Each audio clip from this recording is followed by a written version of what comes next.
Oh my goodness. Hi. Hello.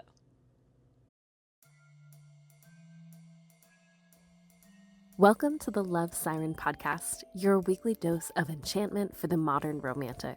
I'm Dalya, your queer, poly, feminist witch, guiding you into your most magnetic, irresistible siren self. If you're craving ocean deep love, delicious confidence, and results that last, you've just unlocked the right portal. Thank you so much for being here. Let's get into it. You don't understand because to you, this is just episode 1. You just hit play. But for me, this has been months in the making, if not honestly, like years of therapy of me like feeling okay with being seen and heard. And here we are. Amazing. Right before I hit record, I had this realization that I have had 10,000 hours of being a witch, which, if you don't know, 10,000 hours tends to be the rule of thumb for when you become an expert in something. So my personal journey, I started off as a very classic 90s, early aughts witch when I was a teenager. And I think for me, it was a way to feel empowered in a world that absolutely hates teenage girls. And unfortunately, I had one too many cosmic experiences, and I have a lot of mental illness in my family, and I was really scared that I was like literally losing my mind. And so I just completely severed that part of myself. And I pretty much became a straight up atheist. But I was an atheist that got really into psychology and philosophy and neuroscience and quantum physics.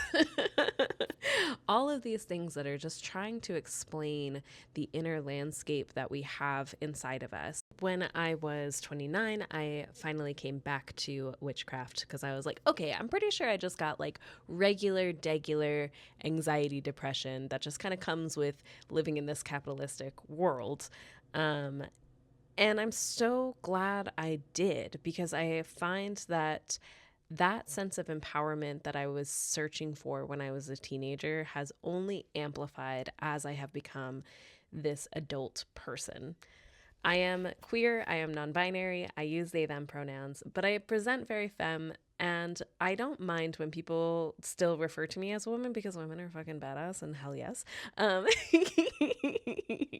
my identity is going to be a completely different episode because there's a lot there. So there are two things in this world that I can talk about forever about, and that is witchcraft and love. I ended up leaving my partner of 10 years in pursuit of my very queer, very poly dream life. And I'm so grateful that I had the courage to be able to do that. It means that there's a lot of like unlearning that I needed to do from our very heterosexual, very monogamous world that we live in. And there's so much wisdom being queer and being poly that I find that I have an incredibly unique lens in this space that I feel so excited to talk about. A great example of this is the divine masculine and divine feminine. When I first learned about these terms, I did not resonate at all because obviously I'm non binary. And I think a lot of the teachings around this subject tend to be this very conservative viewpoint where the man leads and the woman follows. And I was like, I want nothing to do with this. But then when I actually started to learn more about it, I was just like, oh, wait, this makes actually a ton of sense to me. So let me back up a little bit because the divine masculine is characterized by action, logic, strength, and responsibility. And the divine feminine is categorized by creativity, intuition, and nurturing. That is also including yourself, which is a spoiler for later. And when you hear these traits, I'm sure that you have all of them inside of you at varying levels. And so to say that men are within the divine masculine and women are within the divine feminine, I was like, this is gross. I hate this. When the reality is that we as humans can both embody the divine masculine and divine feminine at varying times. This podcast is actually a great example for me of both the masculine and the feminine energies coming together. For example, I needed to create a outline for this. Like I had my little definitions off to the side, but I'm also using my intuition. I'm using just kind of getting into that flow state to be able to make it feel like it's a conversation between us. So I'm sure that you've heard about toxic masculinity, but you might not have heard about toxic femininity. So toxic masculinity has traits like dominating and emotional suppression, whereas toxic femininity has traits like passive aggression and putting others before yourself to your own detriment. So this is my hot take. I think more people would be non-binary if they understood what that meant and it wasn't so politicized and stigmatized right now. I was on a plane with this man who was quite transphobic. He was fascinating because he was like, oh, I'm totally fine with gay people. It's the trans people who are the problem. And I was just kind of like, I'm sorry, did you not like live through the 90s and go through all of these talking head points already? Like what? Anyway, one of the things that he said was there are so many genders. Like what point is it going to become 1 million different genders? And I responded, I actually think that there's going to be 8 billion genders, which is to say everybody has a completely different relationship to gender based off of who they are. When I asked him the question of what makes you a man, he said, oh, I'm actually a terrible example because I love to cook. As if there is something inherently feminine about cooking that makes him think that like he would be a terrible example as being a man. What? It was such a fascinating conversation. Unfortunately, I lost his business card, which is really too bad because I think if I had known that I was going to have a podcast, I absolutely would have invited him on. So when I was learning about the energetics of gender, I was really disappointed to find that a lot of people who are teaching this work are incredibly conservative. For example, I am never going to tell you to submit to your king. I'm never going to tell you that you should be so soft that you don't advocate for yourself. And I'm never going to tell you to reserve your energy in a very passive aggressive way. I am going to teach you how to receive gracefully. So I'd love to give an example of if somebody gives you a compliment on your outfit. You might say, oh, thank you so much. I got it at the thrift store. It was only $5. Or, oh, thank you so much. It was on sale. Or, oh, thank you so much. It's really old and I don't wear it very often. Or something along those lines. What you are saying is, I am not worthy of this compliment. Let me bring it down a notch, right? So if they say, oh, I love your dress, and then you say, oh, I got it on sale, what you are literally trying to communicate is, I want you to know that I'm not worthy of a full price dress. I want you to know that I got this on sale. I want you to know that I got this at a discounted price. And it's one of those very silly examples that has such a crazy impact on how you view yourself. And so instead, I just want you to say thank you. And if you are somebody who's a little bit more on the introverted side, but want to be able to like have a conversation with someone who is saying something nice to you, what you might choose instead is like, oh, thank you so much. I love the color. Or, oh, thank you so much. It's so comfortable. Or my favorite, thank you so much. The pockets in this are phenomenal. I can fit so many rocks in this bad boy. I feel like all of this is a very specific example that has turned into a giant side tangent, but I also feel like it's still so important to explain why I feel like my perspective is so different. And so if you are feminist, if you're queer, I'm so excited to invite you into this space and get you the love that is so healthy and delicious. I also want to acknowledge that if you are single, there is an aspect of dating that can feel incredibly lonely. It can feel so tough when you're really excited about somebody and then you go on a date and it's not what you were hoping it would be. And when you get home, it's like your house feels even more lonely and empty than it did before you left for the date. So I created this freebie for you called 25 Unhinged Questions to Ask on a First Date. And I created it because I think that sometimes when you have a string of bad first dates and then you have one really good one, it can stop you from thinking very critically on if you actually like the person or not. And you can just kind of focus on the laughter you had or whatever it is. And so I created this so that way you just always have a really nice first date. And then you can get out of that scarcity mindset and move into this lens of, do I even like this person? Do I like the answers that they are giving me? Do I want to pursue a second date? Because I think that a lot of times we can go from this place of like, please choose me, into I've already chosen myself. Now it's a matter of, do you match what I am looking for? I really know that feeling of settling into something that doesn't quite feel right, because you can think, you know what, this is good enough, even though your gut is absolutely screaming at you that this is not right. So I created the Lovemancy method. If you don't know, mancy suffix, that is controlling an element. So necromancy is very popular in fantasy novels, but I recently learned that people mix up necromancy and necrophilia. So I'm a little hesitant to use that as an example, but just to be clear, necromancy is when you control the dead to do your bidding, and necrophilia is when you diddly do with dead people. So very different.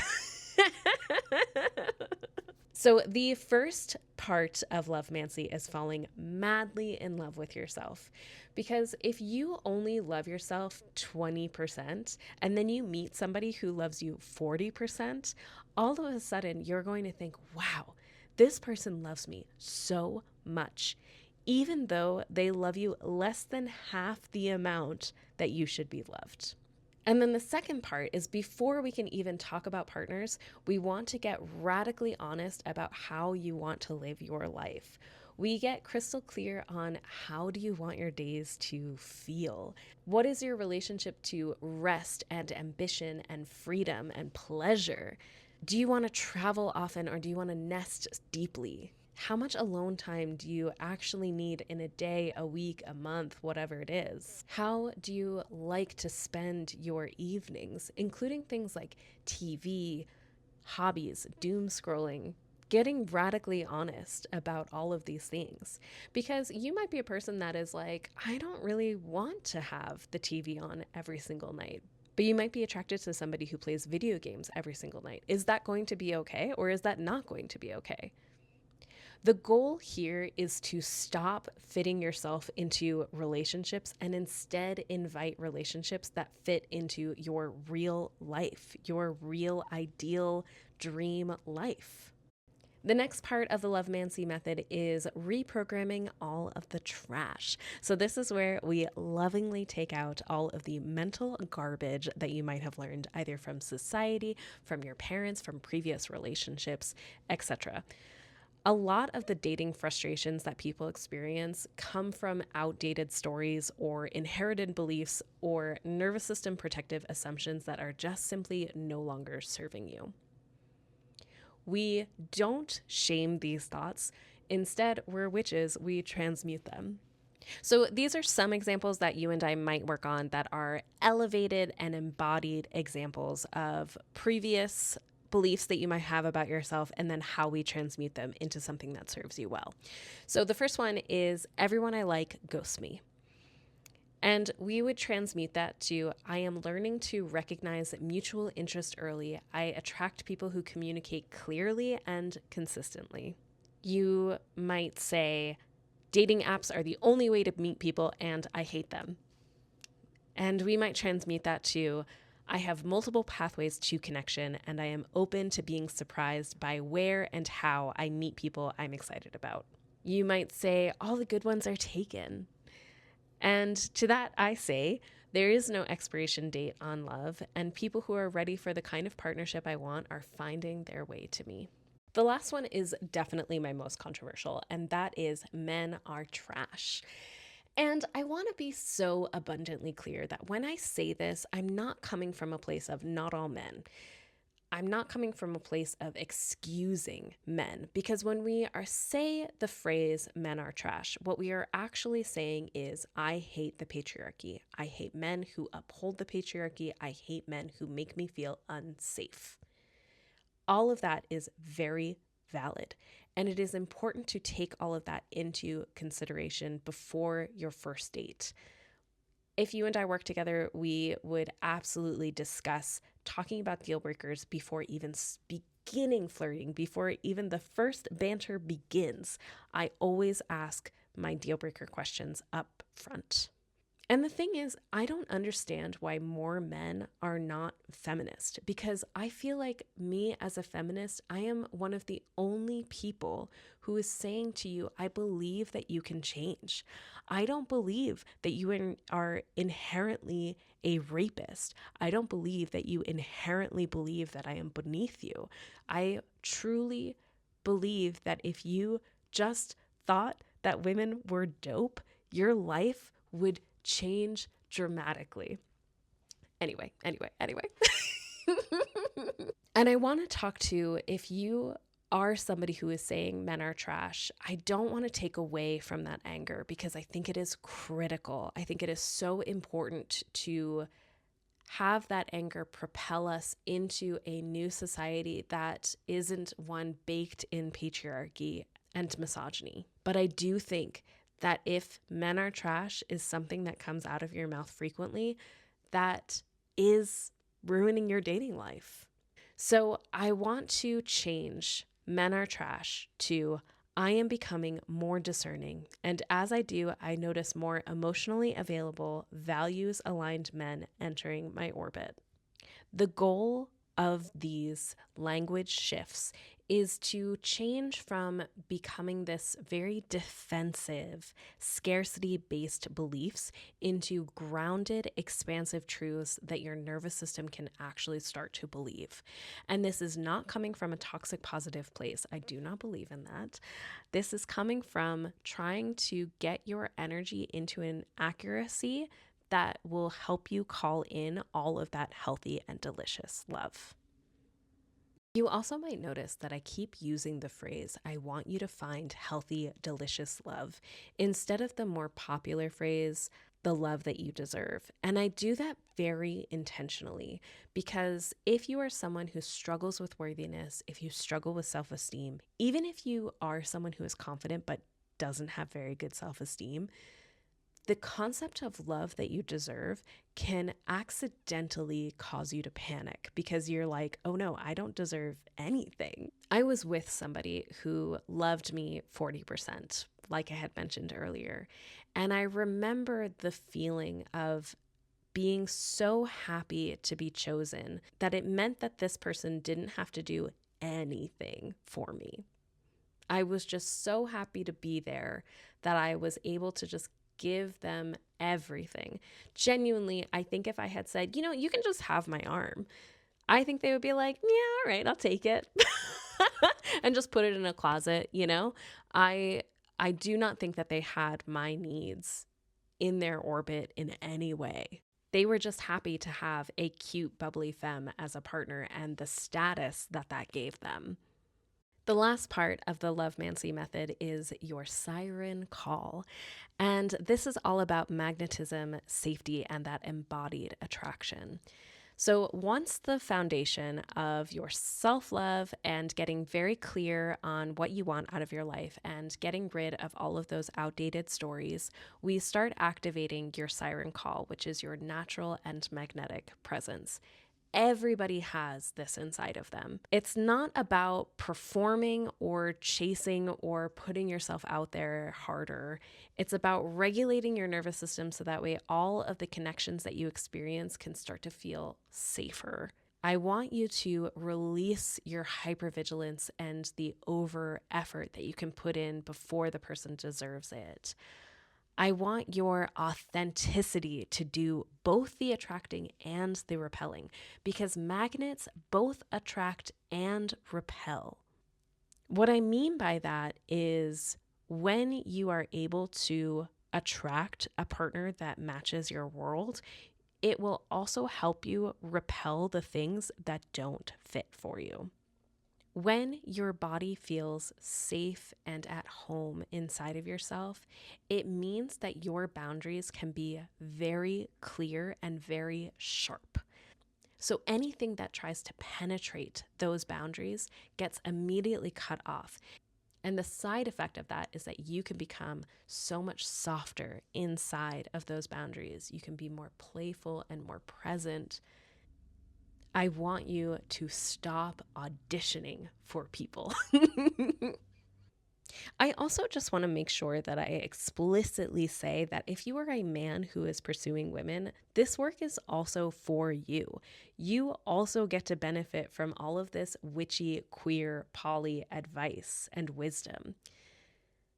A lot of the dating advice that is out there comes from this very toxic, very conservative place. And it is one of the goals of Love Siren Witchery to help interrupt that system. Because again, I truly believe that you have it in you to be the best partner ever. I know that if you are treating women like people, then you're already doing better than most men in the world. And also, I know that you have it in you to be even better. And when you are a phenomenal partner, that love is returned back to you tenfold. When you start getting curious about your partner, and when your partner starts to believe that you are a safe haven in a world that is so violent towards women, the love that you receive starts to become so abundant, and it can make you feel invincible. I remember when I was first dating women and I was like, oh my God, you're so pretty and you're so much fun. And I really want to kiss you, but I also don't want to come off as creepy. And I just really struggled in that realm. And I want you to know that if you relate to this, then this work is absolutely for you. So I'm going to close off and say that I have some homework for you. It's nice and simple. All you have to do is download the 25 unhinged questions to ask on a first date. Even if you are partnered, I think that they are great questions to start to learn about your partner's inner landscape. And they're just fun. It's just like a very cute sit on the couch, have a little date night kind of opportunity. The link for that is going to be in the description per usual. And I would just love to know, what question was your favorite question? Was there one that you didn't know how to answer even for yourself? Or was there a question that you felt so certain about what the other person would say, and then all of a sudden they gave you an answer out of left field? I want to know everything. I'm so excited to be here with you. Thank you so much for taking the time to listen, and I will catch you in the next episode.